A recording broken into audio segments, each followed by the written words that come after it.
Hey there. Today we are working on inside projects.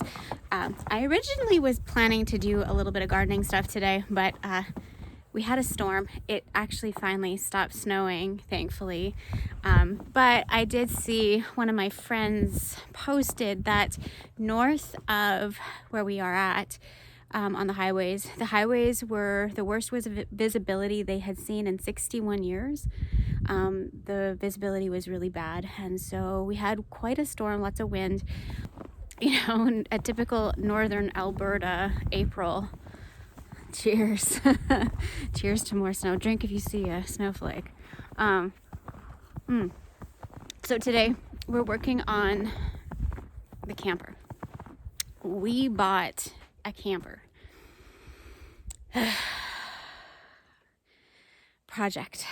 We bought a project. It had a lot of water damage. So when Tyson started ripping and tearing and pulling walls apart, we discovered it was much worse condition than we thought it was. And so once we got everything ripped apart, we discovered that in the RV world, there is a major shortage of parts and supply. And what we've learned is a lot of the parts that you would typically get, for example, the underfloor cotton, or the insulation that you put in the flooring and stuff like that in some of the units. We don't need that, but one of the things we found out is that it's unavailable, which is holding up the production of new units, by the way, if you're wondering why there's a shortage.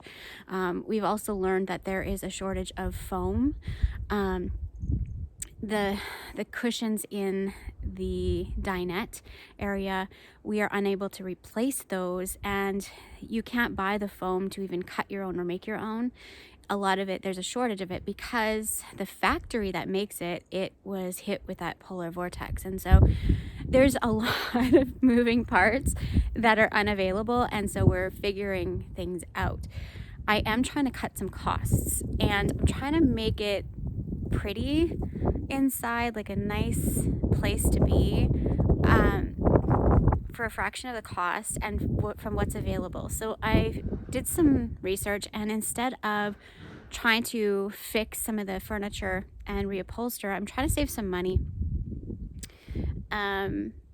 doing things a little different. So there's a little bit of an experiment going on here. I think you'll enjoy it, and I'll show you what I got going on. We'll see if it works. And so instead of reupholstering, I'm going to do some facelifts on the material, and the camper interior, we're going to use something that's a little bit more accessible and inexpensive, and I'll let you know how it works out, and I'll show you along the way, and we'll see what Tyson is up to as well. How's it going?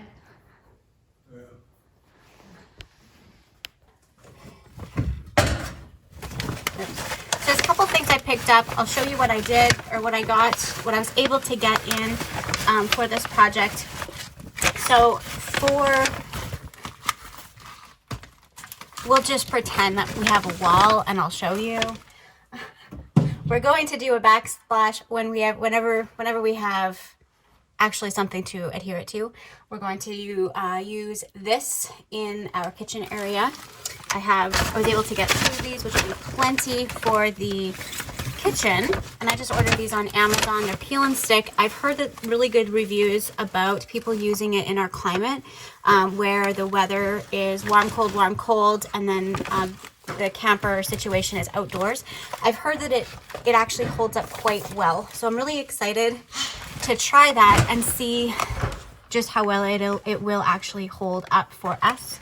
They're really inexpensive, and the installation is quite simple. So even if it doesn't hold up, I think it'll be actually pretty easy to remove if we need to. So that's where we're at with that. So for our cabinets,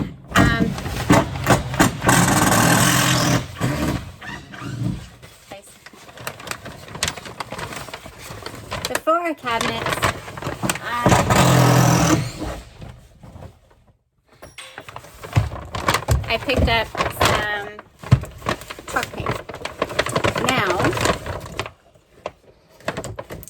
I do have two different colors. I'll show you the one for the cupboards. The cupboard one is called Crinoline. The cupboard one is Crinoline. It's an off-white, or well, it's not an off-white. It's a white. It's quite bright, but it's a little bit warmer than just like a normal white. So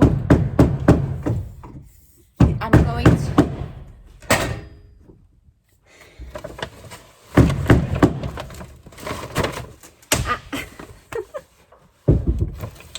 I'm going to paint them. I picked up the brushes that are recommended for this type of paint. It's just a chalk paint. I also picked up a sponge just to see if the sponge will work a little bit better.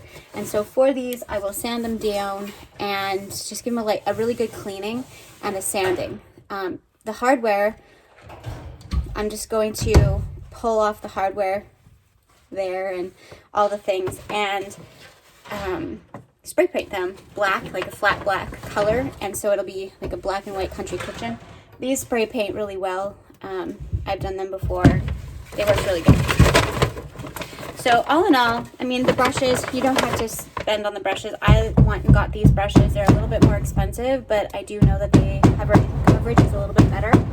And I did get the wax brushes. Now, I don't typically know if you would use the wax brushes for cupboards, but I thought I would try just to see. They might be better for when I'm doing fabric and doing getting the paint onto the fabric, which is the next thing I'm going to show you. The way I am saving the most amount of money is, well, one, I can't replace the cushions on our little dinette. I also, here we don't have the availability for reupholstering things, and so I'll show you. This is like, so as you can see, these are they're not worn out to the point where they're worn down, but they're really grubby. And so I'm going to clean them. I'm going to try washing them, or using like the little green machine to steam clean them. And once that's done, I'm going to use this paint. So it's Country Chick paint in the color Licorice. So it is going to be watered down. I will water the paint down to basically make a stain. And so basically, we're going to use paint to make a stain to change the color of the fabric. And that's about it. It lasts a really long time, and if it's the right fabric, you can actually make it like a leather consistency, which I don't know if I have that. I gotta just play around and test with it, but that's the plan. This is my big plan of saving money in a shortage. I don't know if it'll work. We'll see. So before we can get to all the fun stuff in getting the camper prettied up, we have to clearly put a wall back on it. And so I'm going to help Tyson out by removing some of the, taking some of the stuff down. And just kind of help him with getting the outside buttoned up as much as I can. And then we can get cleaning and do the rest of this. So if you're working on an RV project or anything of the sort, you might want to start looking for different alternatives for finishing, or thinking outside of the box, because a lot of the stuff is not available and there's a lot of price gouging going on. So just a heads up, that's what we found anyway. So good luck with your projects. So I guess I should get to work.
that's a wrap for today.